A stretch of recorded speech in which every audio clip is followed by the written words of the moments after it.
good? We're good. Okay. Woo! My bad. Look, it's my second kick at the can, okay? It's my second kick at the can. There are gonna be growing pains. I'm unfamiliar. I've streamed maybe like 10 times in my life, and I don't remember it being so complicated. When did things get so goddamn complicated, you guys? 1 second I'm playing on my Game Boy Color saying, wow, look at these colors. Oh my goodness. All the greens and reds, and that's it? Those are the only two colors? And now, look at all this hullabaloo. I'm talking with people all across the world, some people as far as Albuquerque. I'm just gonna take a wild stab at that. Somebody in the chat from Albuquerque? Just pretend you are. It's the seminal episode, you guys. Don't know what that means. I have been deliberately misusing what the audio thing was. That on purpose? Or the seminal thing? I've been misusing words on purpose because I think it's kind of funny, especially a word like seminal, because it's got the word semen in it. Do you get it? You guys know what I'm talking about? It's got like a funny word about goo goo, I don't even know what it means. If somebody wants to define seminal in the chat for me, you can educate me, and I may or may not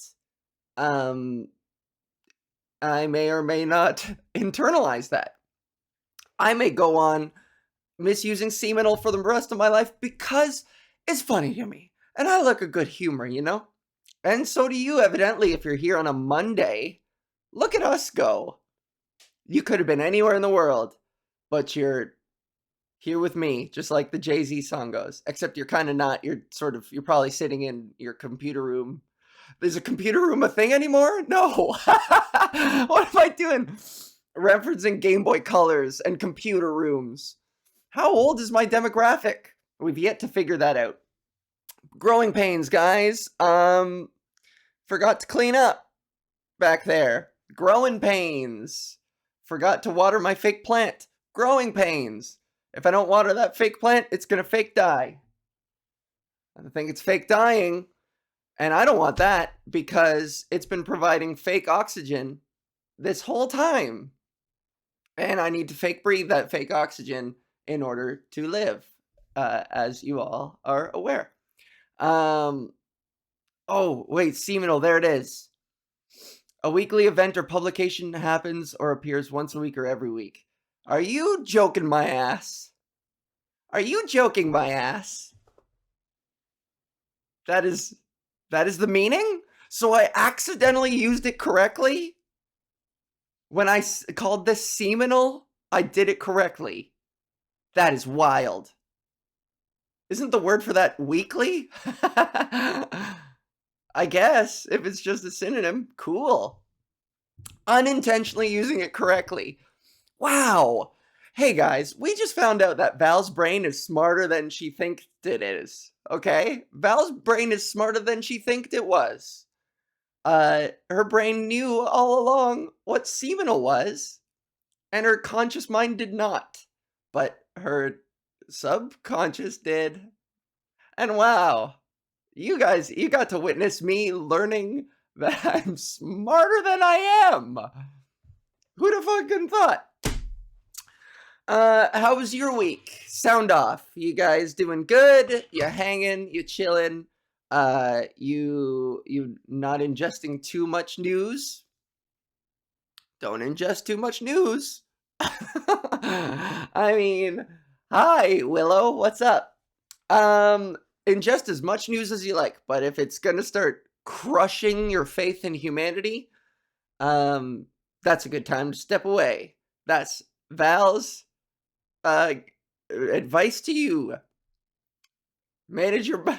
I went to the moon in Minecraft. What fun. Was it square?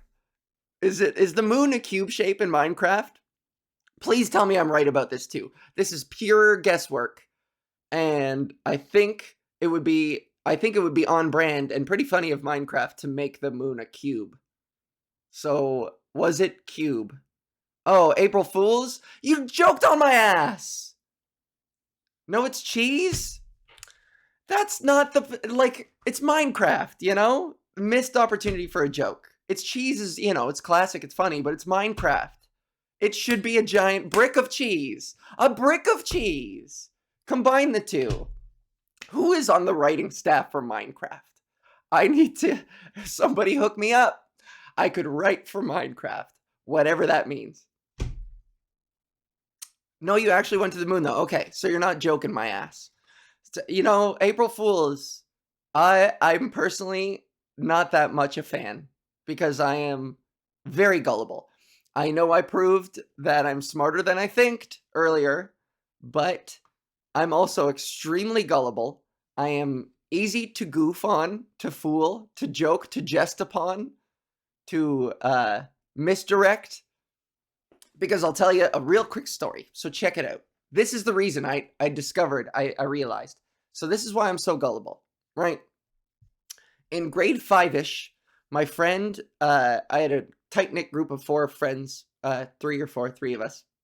4 of us. That doesn't matter. What the fuck? Move on, Al. Let's just say a handful. So I had a handful of friends, and one of them came in very clearly distraught one day in grade 5, and he was like, I had the worst dream. And we all huddled together. We were like, what happened? And he said that he was chased by this rabid, vicious blue dog. And when I heard blue dog, like a punk ass, I started laughing at him. I was like, oh, you had a nightmare about Blue's Clues? Who are you, Steve? Fucking getting terrorized by Blue in your dreams? What a joke. And I made fun of this guy. And all my friends were like, you're a dick. That is really shitty of you to do to your friend. And they called me out on it and then kicked me out of the group for the rest of the year.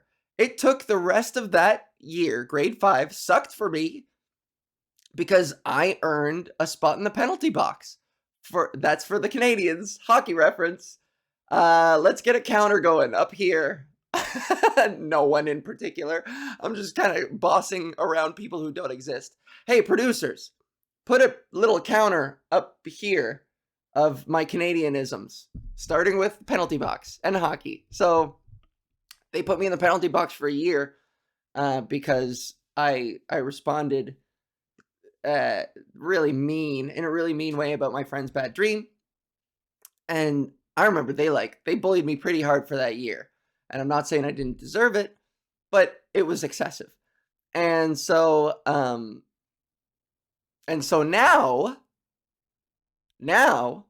I realize I learned the reason why that sticks out in my head is because I learned a very important lesson in taking people at their word. And even if your impulse, Val, even if your impetus is to mock or scold or make fun, you do not. You accept people at their word. You take people for what they say right to your face with a straight face, and you do not question it. You yes and it. For everybody who's ever done improv, it's the rule of yes and. You have to take an offer. It's social vibing, baby. Whatever the person offers to you, you take it and you build on it.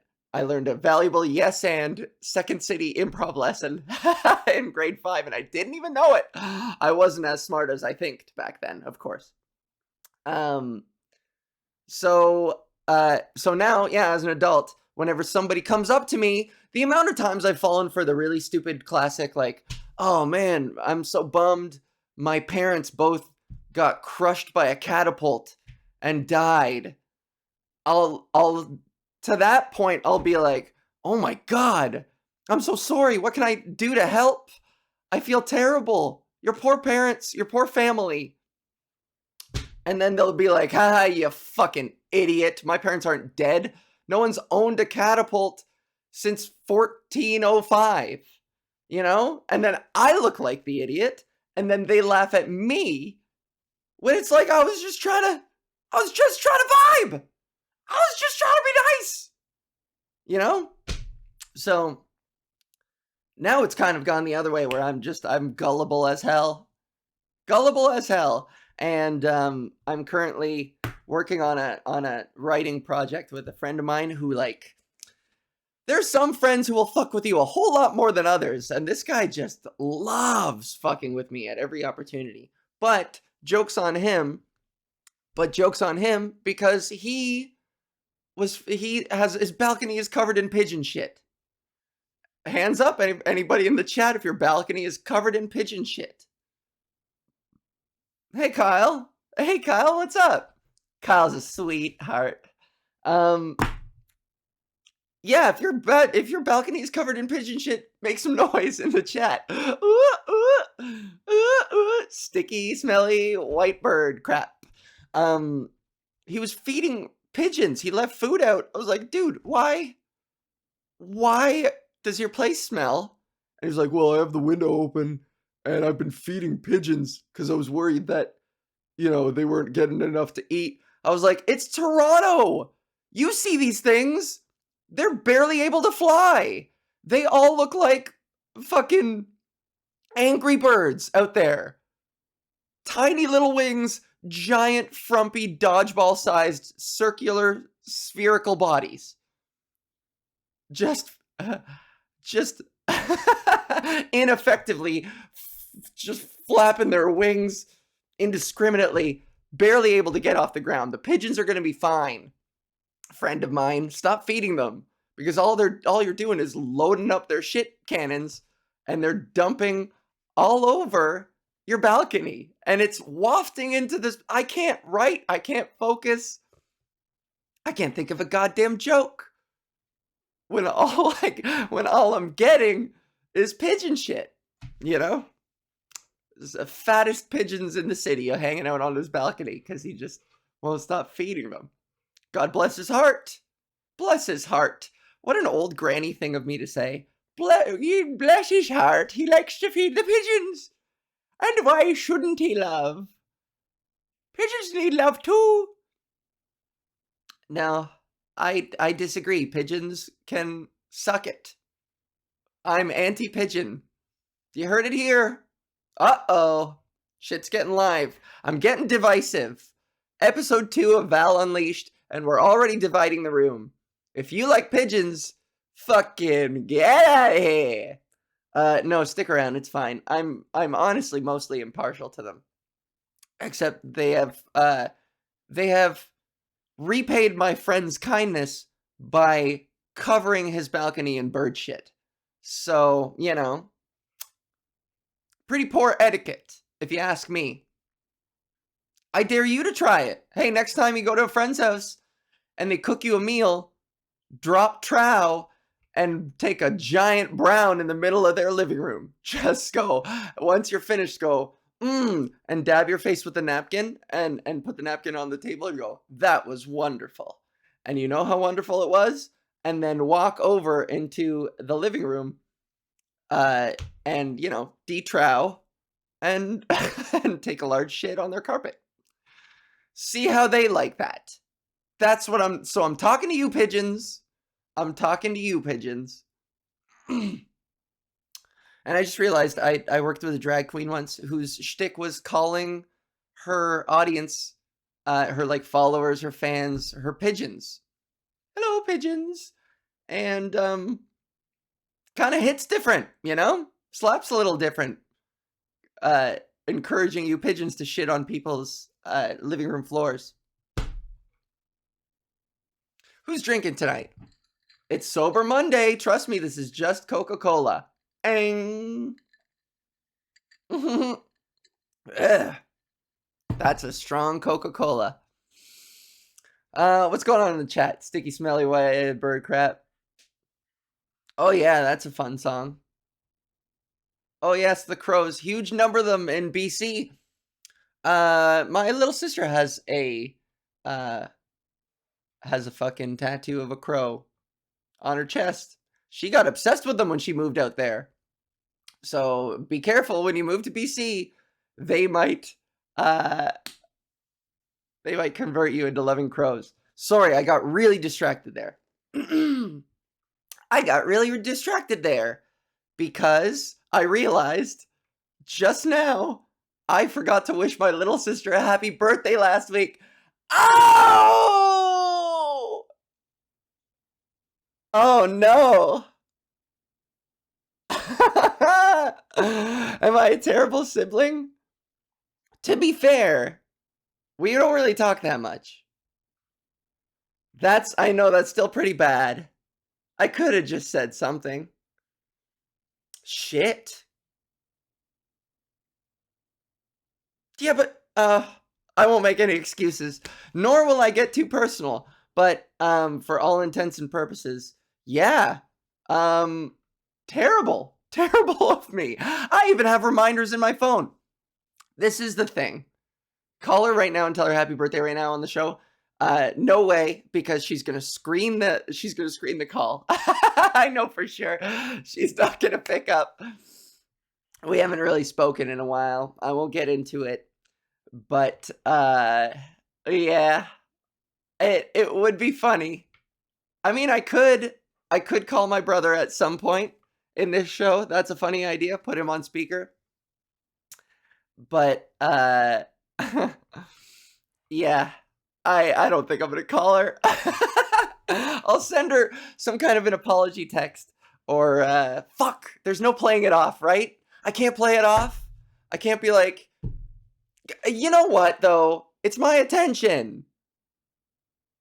It's my attention because I have it in my phone, in my calendar, and I looked at it.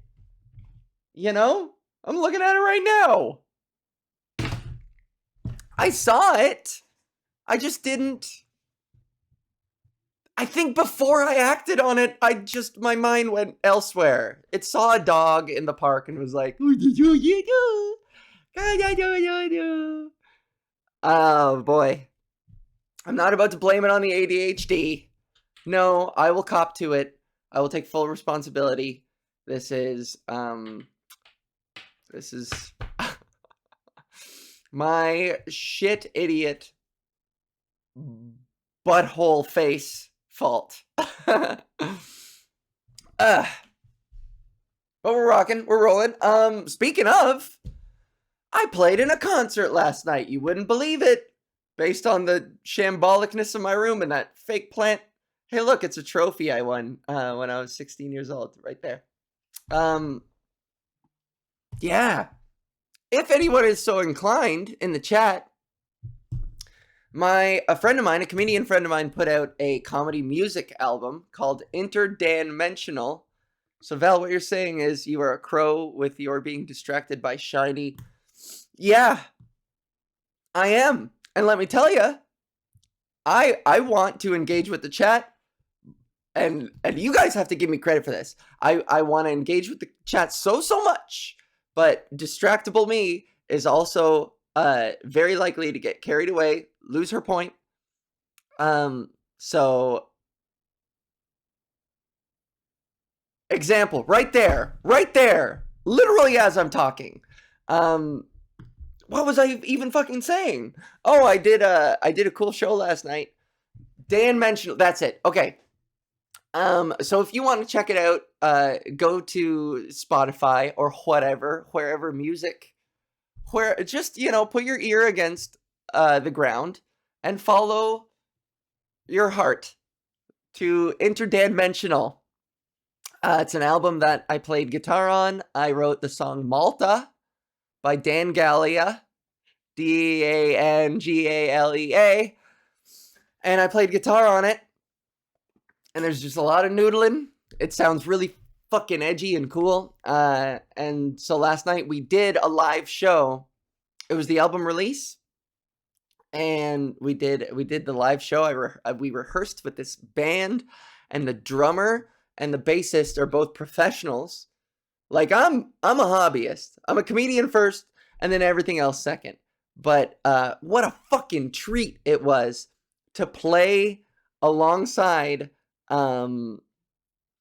these professional musicians. I learned so much, And now I'm bit by the bug, you guys. And now I want to, like, now I legit want to write and put out, produce, engineer music.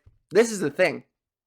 I've written so many riffs and so many melodies, and I have a loop pedal with 100 loops on it that I'm constantly cycling in and out. There's an abundance of I'll shred. Oh, stop it, you. It's a banger of an album, and Val shreds on it. See? That is some high praise over there. Where's the chat? There. There? Yeah. So I've been bit by the music bug. Yeah. And yet, the curse of ADHD. Sure. The curse of goddamn social media, I tell ya. I wasted the whole day today scrolling. Fuck. Will there be time for wicker baskets? Surely I can fit it into my schedule. You know what they say. If you want something done, you give it to the busiest person you know. See? So I'm the busiest person I know. Because I only know 4 people. And they're all unemployed. No, so if you look at interdimensional and you look up the song Malta specifically, you'll see what I do. And also, if you go to my Instagram and TikTok, I have little videos of me jamming on there. But sound off in the chat if you folks, guys, girls, and non-binary, if you want me to like jam sometime, set up my camera, set up my amps, the mic, I'll make sure I do a sound check so it doesn't sound like you've shoved your face into Harley muffler.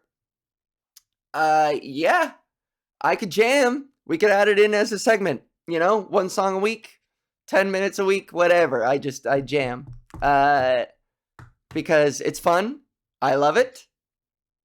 And I think it's okay. It's a bit... Yeah. Jess is a geeky gal who loves Lego bricks. So you see some of her creations? Okay, cool. Go to justjust42.com. Cross promotion. We're not fans of it here. As long as it's not done excessively. You know? I'll jam it in. Okay, I like that. Emily, I like that name. We're going to jam in a jam session next time. It'll be a pain in the butt to bring all that stuff in here, but you'll get to see my rig. You'll get to see me play a little bit. It'll be fun. And then, you know, whatever, if I don't already have your undivided attention during these shows, then it won't be any different. Now you can go about your day and have music on in the background, you know? So there you go. Cool. We just found a new segment. Jam it in. I don't know. See, I don't know about these names, you guys. Sometimes I don't know about these names. Jam it in. Fuck it. I'll write that down. Jam it in. Oh, speaking of segments and etiquette, which was a thing I know I mentioned 10 minutes ago and forgot to segue in. Let's do etiquette with Val. Jam in. Jam in. Yeah? Are we just going to call it jam in?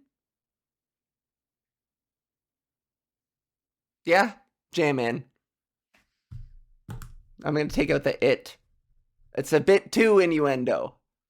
Everyone who's horny in the chat gets a bonk. You all get a bonk. Not sure who's horny in the chat, but bonk yourself, okay?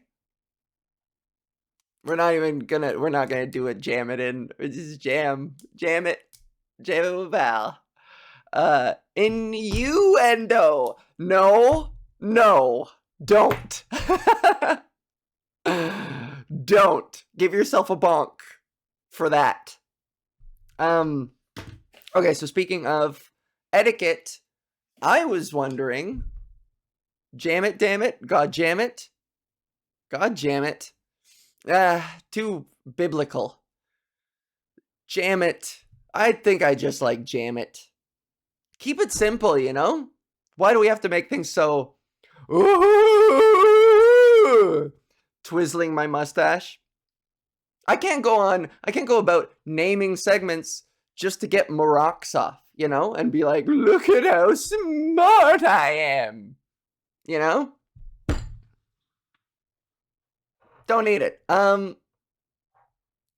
Bonk? Yeah, sure. Is this the first Val meme? Bonking the horny people in the chat. Starting now. Our Lord and Savior, jam it in his name, yay! And on the 8th day, God rocked. And on the 8th day, God bought a wah pedal and waka waka waka'd, just like Fonzie from the Muppets, until the neighbors downstairs took a broom and smashed it against the heavens and were like, hey God, can you keep it down up there? We're trying to eat. I'll try not to get a noise complaint when I do it, but we can start next week. We can start today if you guys want to watch me set it all up. No, that's a terrible, terrible idea. I know. I didn't mean it. I didn't mean it. I usually get in trouble if I try to bonk the horny people. What kind of, are we doing double entendres on what bonk means now? Are you implying something with bonk itself? This is getting out of control. I've lost control of the chat entirely. I don't know what to do about it. Etiquette. Let's get to the thing I wanted to talk about. I'll get focused. I'll get focused sometime. Adderall. This episode was brought to you by Adderall. Hey producer, put a word there. There you go. Good job. Chat Unleashed. Oh no. I'll take some Adderall if somebody's got it next time, and I'll be so focused. You guys won't even. I will disseminate and dissect a single topic for the full hour. It'll be great. It'll be an hour-long TED Talk. The whole chat is out of order. I'm on Focalin, lol. That sounds like a hair growth pill. Oh, I'm thinking like follicle. That's why. It just reminds me of follicle. But I'll see you, Kyle. Burping at the table. Let's get this fucking point home. Etiquette. Burping at the table. If you're a guest in somebody's home, let's do two different examples. If you are in your own home, so rules are different in your own home, right? When you're in your own home, you could go wherever you wanna. Val, your hair looked so good last night. Speaking of hair, you're so sweet. It's Robin, right? Robin, are you shrimp and grits? Shrimp and grits? My hair did look really fucking cool. Yeah, it ruled. It was so tall. This is the thing. Listen, I got my whole. This is a gift and a curse. My whole front of my hair is one giant cowlick, and just in like every direction, just cowlicks galore. Which is why I can't grow bangs. It wants to go. Ah! It's like trying to put a snowsuit on a 4-year-old who doesn't want to go to school. You know, it's just like it doesn't cooperate. It doesn't come down enough. I'm trying to grow the hair out so it's heavy, but it looks like I've been wind whipped. It looks like I've been standing in a wind tunnel for 8 hours. Whoosh. And so last night it like coiffed in a cool way. And playing on stage, man, it's so the hair gets all around you and it feels cool, but that can be distracting. Talk about distracting, but like, you know, nothing beats going huh and doing a cool whip back while you're going nuts, just to, like in the middle of your solo, throw it back. Fucking epic. Talk about bonk. Every time I flipped my hair last night, everyone in that room deserved a bonk. You know what I'm saying? Every time I whipped my hair at the show last night, we could have brought in the horny police, the Dogecoin the Dogecoin horny police to go in there and just bonk a seat. One bonk per seat. Okay, burping at the table. I swear to God, we will finish this point if it fucking kills me. What do you guys think the etiquette is on burping at the table? I saw somebody say if the host burps first, then everyone is go on it. Is that what I'm understanding here? If it's your own home, it's your call. But we need to, okay, so case by case basis, yeah. But we need to like broaden it because we need to get to the bottom of this. And so we can pass on these rules to society. Because if it's one thing I know about trans people, it's that they love being confined to very strict rules. And we naturally are guided by everything that society tells us to do, and we follow it to a T. So that's why we need to figure out this burping thing, because we all as trans people crave rigid rules. Okay, so what do I think about it? Let me tease this out live in front of you guys. What culture is it that views burping as a compliment to the chef? There is one, isn't there? Italy? Is it an Italian thing? Because surely Italians be burping, okay? Italians be burping way more than everybody else. And forgive me if this is borderline racist, but in my experience, dining at my Italian friend's place, the food never stops. It's a 14-course meal. And so naturally, you're going to burp. Everyone's ingesting a lot of stuff in a short amount of time. And it's swirling around and it's bubbling.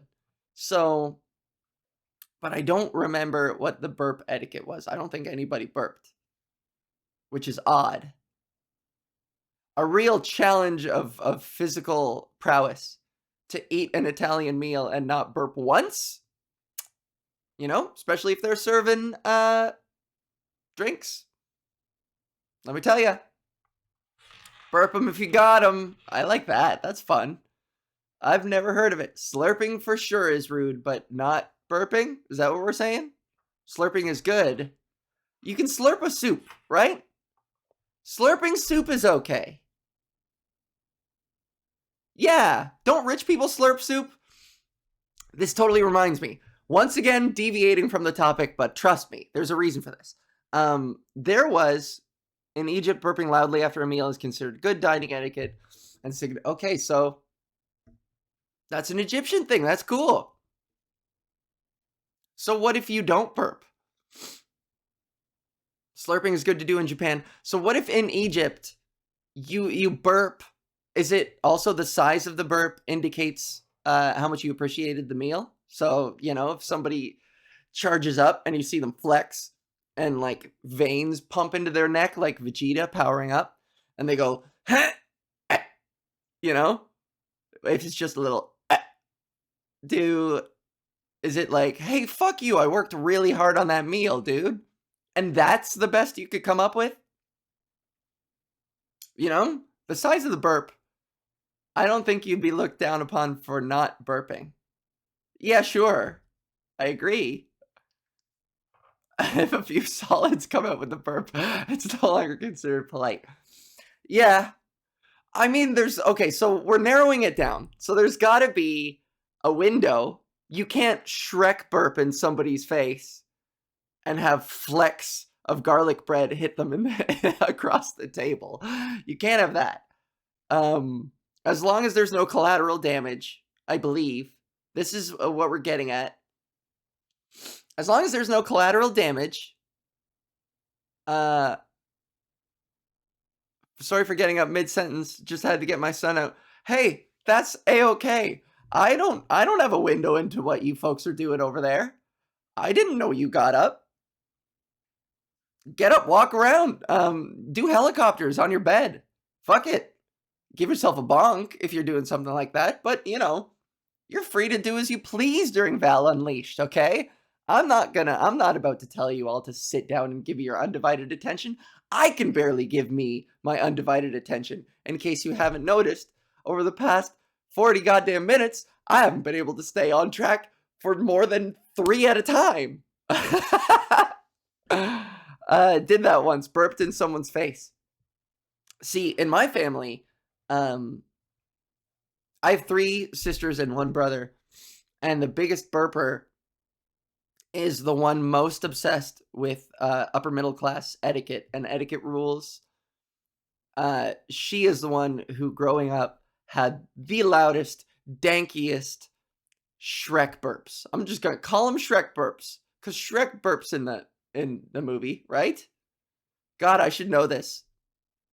I'm in on all those Shrek memes that say it's like a masterpiece and it's the best movie and Shrek is so fuckable. Bonk. But yeah, my sister, let's just call her A for short. Better out than in, I always say. That's right. That's right. My sister A had like, and my older sister D had an obsession at one point for like a year of Tiffany's table manners. I think they saw something on TV and like it was so annoying. I am the 4th youngest out of 5. And my 3 older siblings, it's easy to count. They're each older by 2 years. It goes me, then my brother by 2, then my sister A by 2, then my oldest sister by 2. And there was a time for a year. So I'm like 6 years younger than my oldest sister, and she's scolding me. I'm like 7 years old at the dinner table about elbows on the table. Get fucked. You know? Even in my 7-year-old mind, I was like, you need to get fucked, and you need to stop making fun of, you need to leave me alone because I am only this many years old. And I don't remember to keep my elbows off the table. You know? Going off chat, getting ready for the news. Well, thanks for chilling. Thanks for hanging out. Thank you all for hanging out. Shit, we're breezing through. No intermish. We're just gonna keep on breezing through. At about the 40-minute mark, God, it's hot in here. I'm getting, hey, what is the area under the leg? This area here, the behind the knee pit? What is it called? Anatomically or colloquially, what is the area behind the knee called? Calf pit? The bog? I'm just gonna call it the bog because mine is sweaty as shit. Knee pit. It's just the knee pit. Queenus. The queenus. Yeah. My queenus right now is so sloppy and wet. It's hot in here. I didn't realize. Hello. My queenus is all, did you just get here? A most sovereign lady? Got here right when I started talking about my queenus. The popliteal fossa. Cool. Popliteal fossa. Yeah, I mean, that's not going to be easy to remember. Anyways, all this to say, my Mufasa is so wet right now. It's very humid in here, and I'm trying to find a way. I'm wearing a cute little skirt that I got on Amazon, and I'm trying to find a way to air out my Mufasa.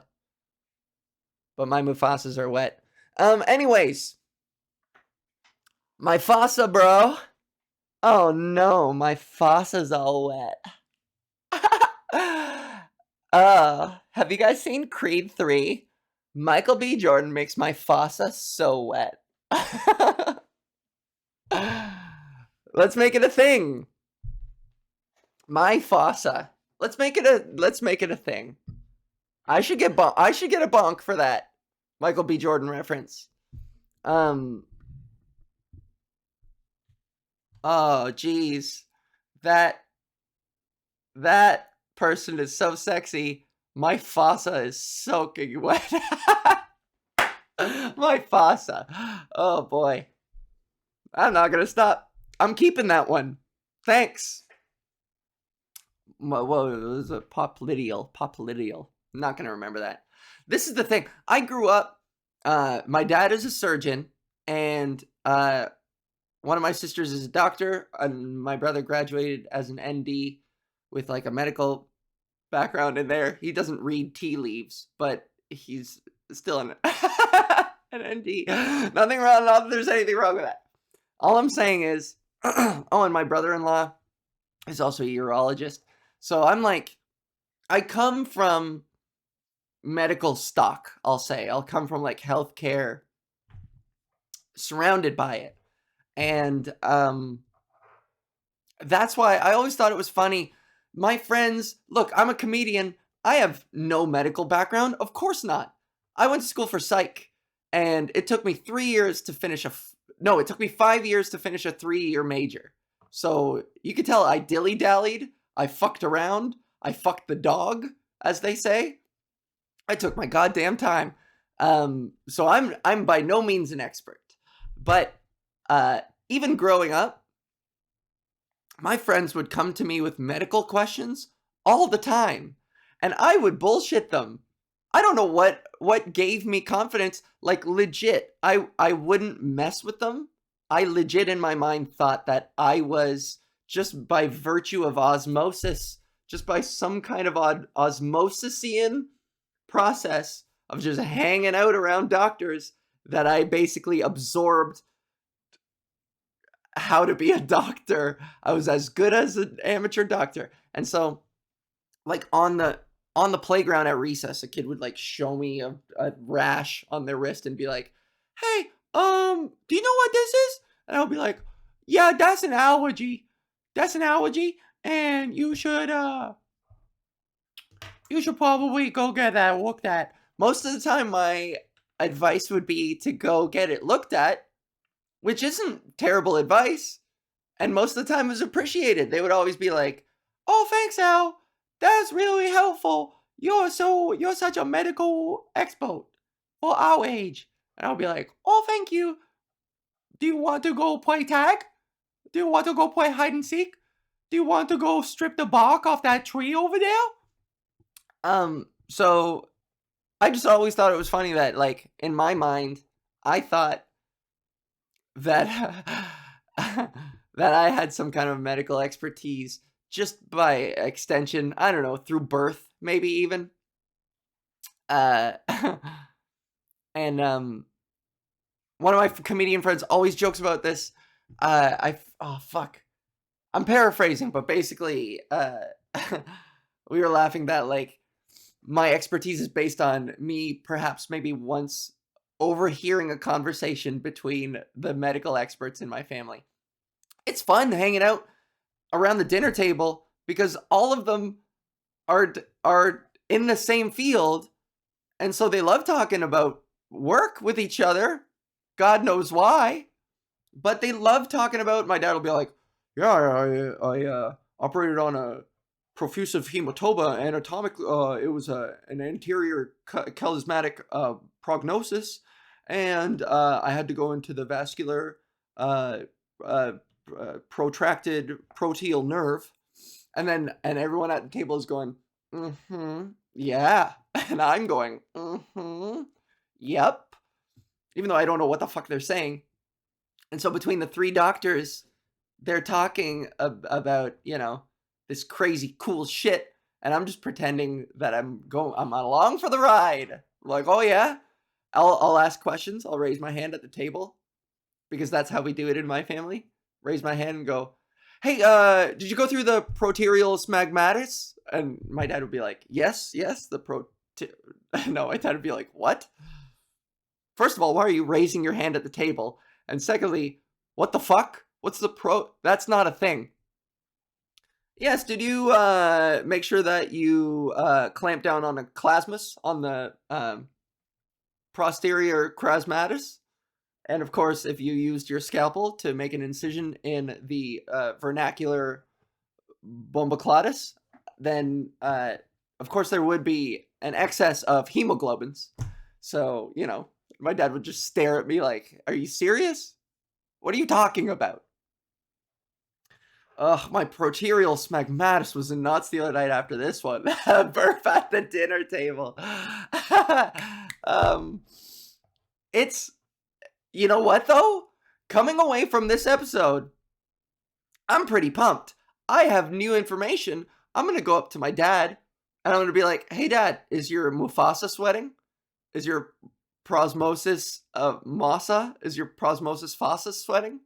Well, you better go catch it." I'll just start getting nervous halfway through the joke, realize that I totally misnomered it. "Hey dad, guess what?" "What's that?"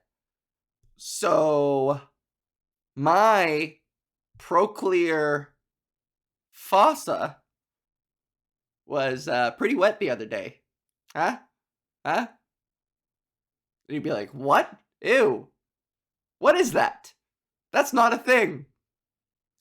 But me and my dad have a good laugh about that kind of stuff. It's pretty funny. He's good at what he does. I followed him. I went to grade 9 take your kid to work day. I don't know if that's an American thing too, or if it's just a provincial Canadian thing. Let me know. Did you?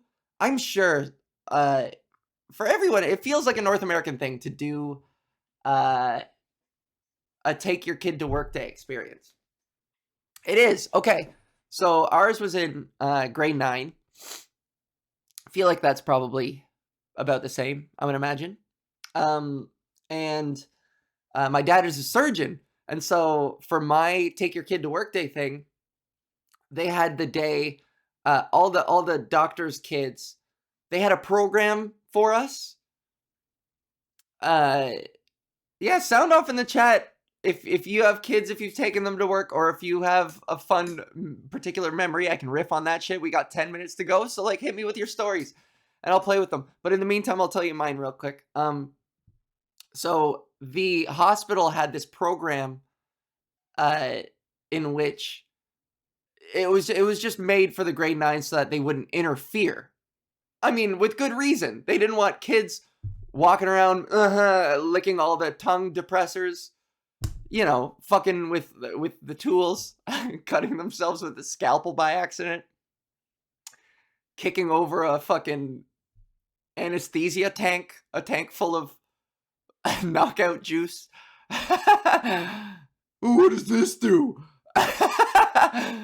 But so they had this all-day program planned for the kids. And my dad is such a G. My dad is such a cool fucking dude.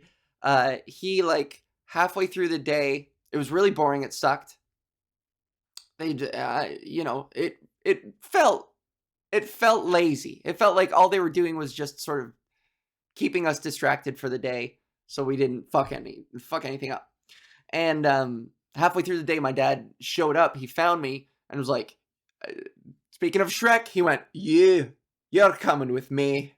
And he pulled me out, saved my life, pulled me out of this deadly boredom, and brought me with him to watch some surgeries. So for the second half of the day, I got to watch my dad operate on people, and maybe mute for the next 60 seconds if you are squeamish, because I'm going to talk real quick about some of it. Real quick. 60 seconds starts now. So anyways, chat, listen. He operated on somebody's gallbladder. He took out gallstones, and they dropped them in this little tray. And then he was like, "Crush them, go ahead." And I picked them up, and they're like little, you know, it is sediment, I guess. So it was like crushing a little sand ball. You went, "Kush," and then it went poof. And that was really cool. I obviously wore gloves. Okay? In case anybody was wondering. And then what else? Fucking, what else? Oh, they did a couple arthroscopic surgeries where they did they set up a TV, and they were watching the TV. They watched an episode of Seinfeld while they performed surgery on somebody, life-saving surgery. No, I'm kidding. So they like had the cameras in, and they had all this stuff poking around in there, and they were operating through the TV. That must take so much dexterity and focus and like coordination. That's bananas. You know? That's so impressive. That's pretty cool. And so they patched up, they took this like medical netting, and somebody had a prasmus. They had a anterior collicular prasmus in their stomach lining. They had a lesion. That's the word I'm looking for. And he like he patched up and stapled it with this like medical netting on the inside of their stomach. Pretty cool, man. And then the last surgery, I went into the operating room, and there was this guy whose legs were up in stirrups, and his butthole was just like pointed at the doorway, and they had lathered him up with, I think, cyanide or whatever, some yellow shit. And it was really gross. And I remember walking in and being like, I don't think this guy washed his ass in preparation of this surgery. I'm out. And so for this, just the smell was overwhelming. And so I went back to my dad's office and I played solitaire for the last surgery. We're gonna read some shit real quick and then get the fuck out of here. I take my kid to work from time to time, and it happened on Peppa Pig ones too. I think that's so important. That's so fun. It gives them a taste of what life is like out there. What it's like to work for your hard-earned money. Capitalism. Iodine, not cyanide. Thank you. I didn't say... I mean, that proves my point. I'm not a fucking medical expert, all right? Take it easy on me. Mine get bored as shit when I take them to work. I work in school administration. Yeah? You know, not everybody is out here operating on buttholes. There are different levels of watchability, you know? Is your job a spectator sport? It doesn't mean it's any less exciting. Is it exciting to watch for a 13-year-old who fucking spends all day watching Hasanabi? You know? Nothing against Hasanabi. He's popular, isn't he? He's pretty famous. What, I see him kind of over here on my window. He's got 36,000 people watching him right now. What the fuck? Is he buttering up somebody's anus with iodine? Performing complex surgeries arthroscopically? I gotta check this guy out. And that's what I'm gonna do right now. Thank you guys very much for tuning in. Please stay tuned for the news after this, trans-related news. I hope this was fun and entertaining. I really appreciate you all tuning in. Man, this is a good time. I like how lively the chat is. I love talking with you guys. So as long as you're still cool with that too, then I'll see you next week. I'll see you next week at 7 p.m. Eastern Standard Time. You all rule. Have a great week. Be safe. Take care of yourselves. Do something. Do some self-love. Okay? Do it! And I'll see you guys later. Check out my podcast, Podgis, Podgis. Follow me on all socials, Val Comedy. And, you know, I think that's it. Cool. Tune in next week at 7. Mwah. Bye.